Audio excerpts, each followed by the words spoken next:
बहू बनी बेटी। प्रतिमा अमन की शादी को अभी 2 साल ही हुए थे। प्रतिमा माँ बन गई। कम उम्र में बच्चों को संभालना उसने बड़े आराम से कर लिया।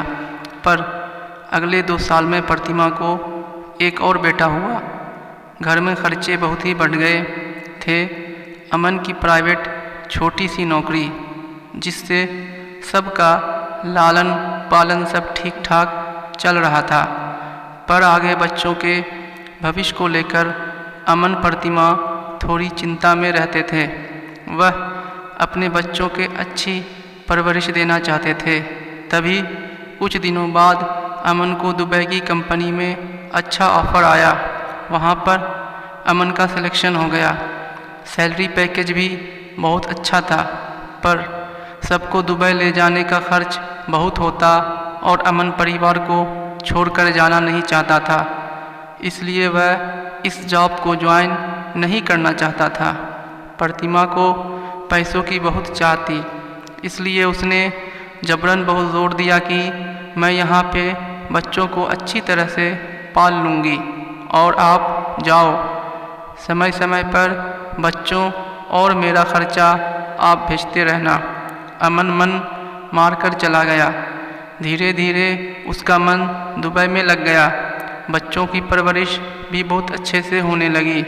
दोनों बच्चे बोर्डिंग स्कूल में पढ़ने लगे। अमन शुरू में तो 2 साल बाद आया और फिर आना बंद कर दिया। प्रतिमा को लगा कि उसने गलत तो नहीं किया अमन को दुबई भेजकर। अब अमन पैसे तो भेज देता, पर आने में आना कानी करने लगा।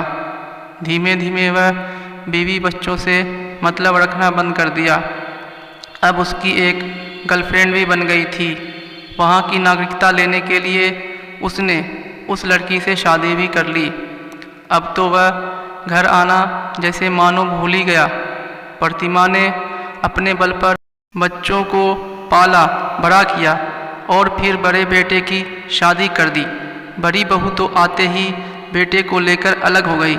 प्रतिमा बहुत टूट चुकी थी। पहले पति और बेटा, धीरे धीरे सब दूर होते जा रहे थे।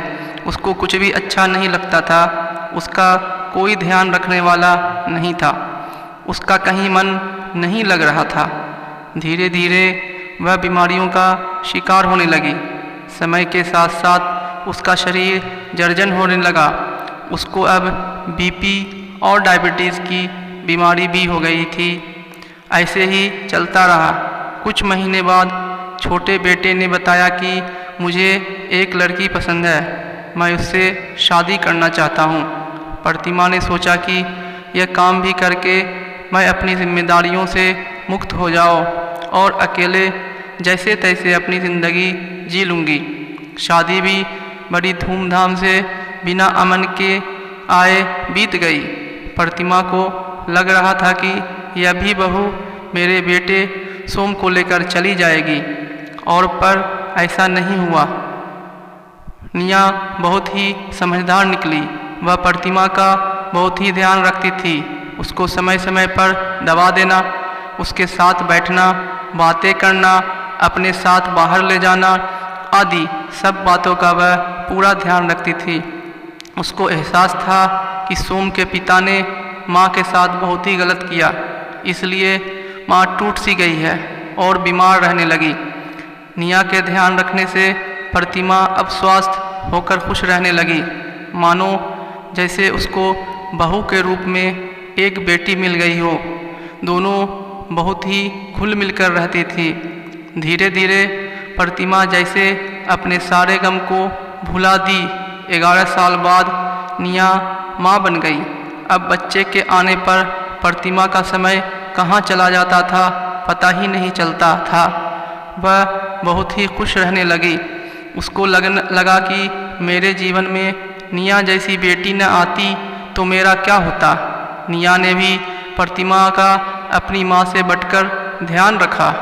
दोस्तों, अगर ये कहानी आपको पसंद आई तो वीडियो को लाइक करें, साथियों के साथ शेयर करें, और हाँ, अगर आप नए हैं तो हमारे चैनल को सब्सक्राइब करें। धन्यवाद।